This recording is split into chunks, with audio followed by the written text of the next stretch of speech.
All right, hello, welcome back to the studio. Today we are talking about our favorite topic, that is UNT Jazz Trombone Audition Requirements. And this is the new updated video for fall of 2020.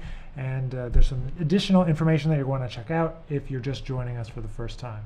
So at UNT, we require a pre-screening recording for you to be able to take a part in our studio, to be able to come and audition. One thing that's new for the 2020-2021 audition process is that our actual in-person auditions are going to be virtual. That's due to the ongoing situation. We don't need everybody going through excessive travel just to audition for school this year, so we're going to have everything transition to online. So what that means is that there's going to be a pre-screening round and a final round, and both rounds will be videos. We definitely recommend as highest quality video recording that you can. If you can get, at least use your phone and a separate microphone. Something like a Zoom can work well, or there's a lot of digital audio recorders that will allow you to get a nice representation of you, the play along, and just like a good sense of what you sound like. And don't necessarily worry about needing to get a full band together or anything like that. Just try to make a good representation of you and your sound through all of the repertoire that we're going to cover. Number one, you got to apply to UNT and fill out the application and do the whole application process that goes along with just applying to the school in general. So make sure you do that first. And then you want to do the pre-screening recording and send that into the accepted portal. Everything we do at UNT is through the accepted portal, so make sure you submit through there.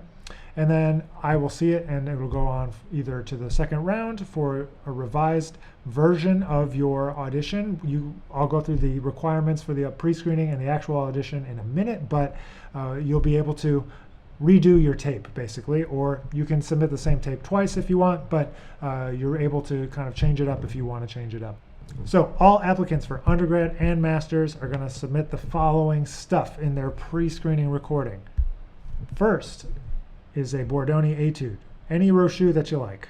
Just don't pick number one. Pick one of these bebop melodies at a comfortable tempo, either Billy's Bounce, and Ornithology, Anthropology, Bebop. Pick one of those. We want one medium swing tune, so you can pick whatever you want, but it's got to be from the American Songbook. Think Cole Porter, Drum Kern, George Gershwin. A tune that originally has lyrics is going to be the best. One tune with a straight eighth note feel could be a bossa nova, like a Joe Beam tune, or something else. So one straight eighth. You want to have one jazz ballad performed at quarter note equals approximately 60 or slower. A transcription of your choice, at least 32 bars, not to exceed 2 choruses, 64 bars. This can be just an excerpt from a solo by either J.J. Johnson, Curtis Fuller, Slide Hampton, Frank Rosolino, or Carl Fontana. Yes, one of those 5. Students can perform with or without the music, unaccompanied. And then additional requirements for master students, we want to hear you play confirmation instead of the bebop melodies listed that we went through. You can also submit an original composition if you want to submit that, so we can hear that. We'd love to hear those things. So for each tune, you should do at least 2 choruses of improvisation, except for the ballad. The ballad should be 2 choruses total. So for every other tune, you're going to play the melody, 2 choruses, and then you can just end the recording or play the melody out, whatever you feel like. So special notes here. Undergrads, you gotta apply and get accepted on the jazz side and the classical side. And yes, I want to hear a Rochu, and they probably also want to hear a Rochu. So make sure you're checking out the jazz trombone requirements as well as the classical trombone undergraduate requirements.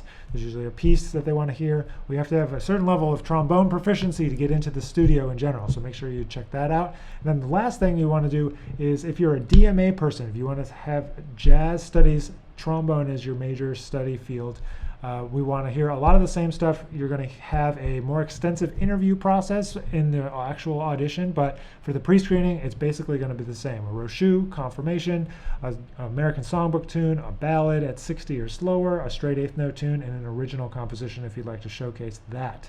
So you'll be invited to do some Zoom interviews and talk a bit about that. So if you're a DMA candidate, keep in mind that it's not just your playing that we're taking a look at when you apply. It's your playing, it's your writing skills, and also your teaching ability, because as a DMA student at UNT, you're doing a lot of teaching, you're working with students in different ways, and we have to make sure that it's a good fit on all 3 fronts, not just be a great player or just a great teacher or just a great writer. It's got to be all of those things combined to be successful in the UNT Jazz program. So as always, if you have any questions, drop them into the comments down below. We'll get those answered. Send me an email, nicholas.finzer@unt.edu. That's the best way to get in touch with me regarding school-related items.